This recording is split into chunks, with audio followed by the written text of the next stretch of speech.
So hello everybody. Hello. Thank you all so much for coming. I know many people, and particularly our dear guest here, have had very difficult journeys getting here because of what's happened today. But I hope we can take our minds off that with the programme that we have today. My name is Victoria Brittain. I'm a journalist, and I think some of you know me, but for those of you who are expecting Haifa, clearly I'm not Haifa. But everything I'm going to say is, how shall I say it, Haifa created or Haifa vetted. So as you know, the overall title is Away from Home of our evening, and the subtitle is Memory, Art and Solidarity. And I think you'll find that in our programme we're covering all those things. And our hostess tonight is Zainab, who's from Tadhamun, and as you know, it's the 10th anniversary of Tadhamun. So she's going to be our first speaker, and she's going to talk about what this 10 years has been about for them. And here on the panel, and the rest of the panel that will be here later, we are Tunisian, Iraqi, Palestinian, I'm looking for you, but now I found you, Palestinian and Italian, and I'm British. So I think it's solidarity in a very broad way that we together represent. And I want to just start by saying that generations of Arab women have been living in the diaspora, whether it's by force or by choice. And the relationship of the diaspora with the homeland, the Watan, is very complex. And it's particularly complex in the situation of occupation and war, which is, of course, the situation of Iraq and of Palestine. And I think that over the years, many women in the diaspora have found strength and comfort in organising solidarity or becoming part of solidarity. And particularly solidarity among women has been a very potent force for many people, and I'm sure others will speak about that. And when we think about solidarity, it's got so many layers. And in a way, the most exciting layers are art and culture, and that's why there's so much culture in our evening. There will be some culture from Dora, and then our lovely Palestinian poet, Fajir, and the reading of May's poem by Nazli. But as well as the art, there's literature. And both of them, both these aspects, are part of shaping identity and shaping culture. And for everybody in the diaspora, as though they were at home, the preoccupation of shaping culture and shaping identity has a particular importance when we think about our children and our grandchildren. Now, the whole evening has, of course, been shaped, and of course it should have been led by our friend Haifa. But as some of you know, she had family issues which prevented her from being in London right now. But I want to bring her into the room with just two small evocations from her wonderful book, City of Widows, which itself is 10 years old, the same as Tadhamun. And I'm sure many of you are familiar with the book. But for those of you who aren't, I just brought out these two things. First of all, to remember who the book is dedicated to, a child called Abir Qasim Hamza Al-Janabi. Abir was 14 years old when she was gang raped and set on fire by American troops in Mahmoudiya, 20 miles south of Baghdad, 11 years and 1 week ago. This terrible story, along with so many others in the book, is a kind of shorthand for the norm of the violence of occupation, violence in particular against women. As Haifa wrote there, Abir's rape and murder is neither incidental nor aberrant. Rather, it's part of a pattern that includes the behaviour at Abu Ghraib prison, as well as the massacres of Haditha, Ishakai, and Qaim. This pattern serves a strategic function. It fosters collective humiliation, intimidation, and terrorizing of Iraqi people.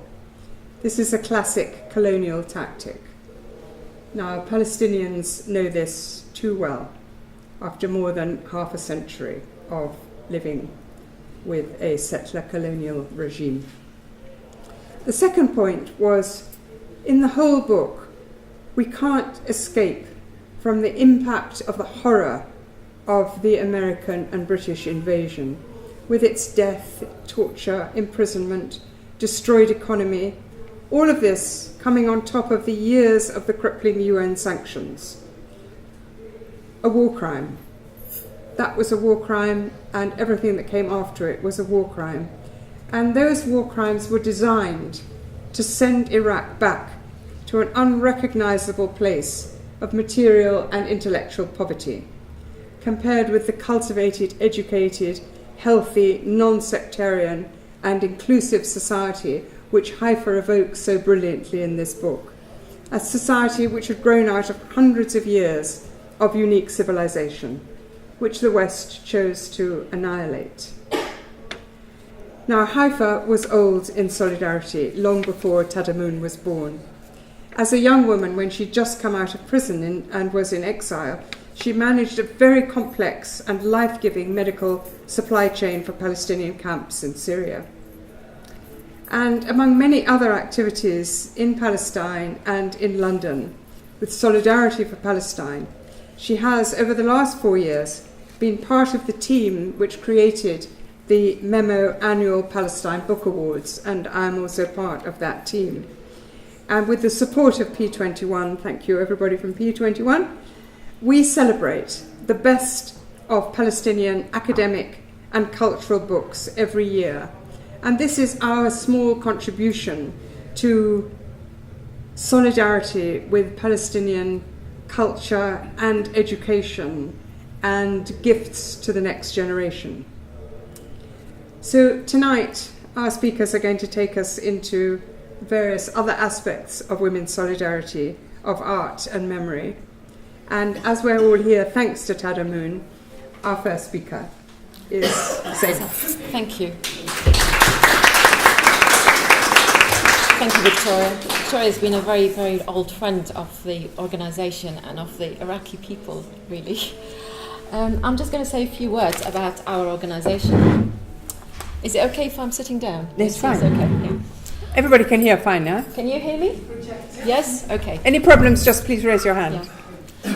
Tadhamun is a group of Iraqi women who felt the need to act in support of Iraqi people and the suffering of their Watan, homeland, from never-ending wars of aggression. It was established 10 years ago as a non-profit organisation to campaign for human rights issues, justice and equality across all religions and ethnicities in Iraq, and to raise awareness and help decipher the misinformation that was constantly perpetuated about Iraq.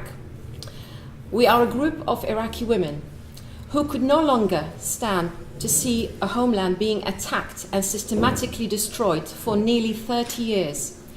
Despite the fact that many of us left Iraq a long time ago, each one of us has strong links with family and friends inside Iraq. We grew up in Iraq and have fond memories of our local and diverse communities. We witnessed happy times, sad times. We followed culture and arts. And despite the great physical distance, our sense of belonging to Iraq has never faded or ebbed away. Our group meets regularly to discuss the rapid political changes in Iraq, including the damage and destruction of Iraqi society. In these meetings, we plan campaigns to raise the profile of these issues. Our work highlights injustices and human rights violations in Iraq that are ignored by the mainstream media. We work with other organizations, both inside and outside Iraq, to address the social and human rights issues that have become prevalent in the war-torn and occupied Iraq. During the past 10 years, we have organized many international conferences and cultural events, and here's a summary of a few of them. Iraq IDPs, Fragmentation of National and Cultural Identity, a conference dealing with the displacement and refugee situations, focusing on the effect of such devastation and the uprooted individuals, impact on social cohesion and demographic changes in Iraq. A Day in Iraq, testimonies by Iraqi women, researchers, writers, artists and activists to mark the 10th anniversary of the occupation. No Woman is Safe in Iraq, and in association with Stop the War Coalition and the Houses of Commons, hosted by the Right Honourable Jeremy Corbyn MP, to discuss the human rights violations against women in Iraq and the latest Human Rights Watch report. Voices for Peace, a musical evening of Aramaic chants and classical music from Iraq to celebrate Iraqi culture and people at St. Barnabas Church. And we have the DVD available of this event for sale. Health and Environmental Catastrophe in Iraq. This seminar is about the use of depleted uranium and its impact on the population. Iraqi women struggle beyond checkpoints and segregation walls. A conference examining women's struggle and resistance within the context of protests that were sweeping many cities of Iraq and the Middle East. Iraq, Trauma, an indelible mark on the lives of women and children, a seminar dealing with psychological and psychiatric effects of war on women and children, and many other events. We have produced fact sheets on issues related to women, children and education. We have given media interviews and written regularly to British and Arabic media. We are active within the anti-war and the Palestine solidarity movement. We have also lobbied Parliament regarding social issues such as the law to legalize child weddings in Iraq. Tadhamun has also produced a solidarity audio CD, which we have it here as well, titled "And Peace Be Upon You, O Fallujah," celebrating and documenting the heroic resistance of the people of Fallujah against the American occupation in song, music, poetry, featuring songs of resistance and peace. We will continue our effort to stand in solidarity with the Iraqi people's struggle against sectarianism, for equal citizenship across ethnicities and religions, for human rights, gender equality, peace and dignity. Thank you. Thank you very much.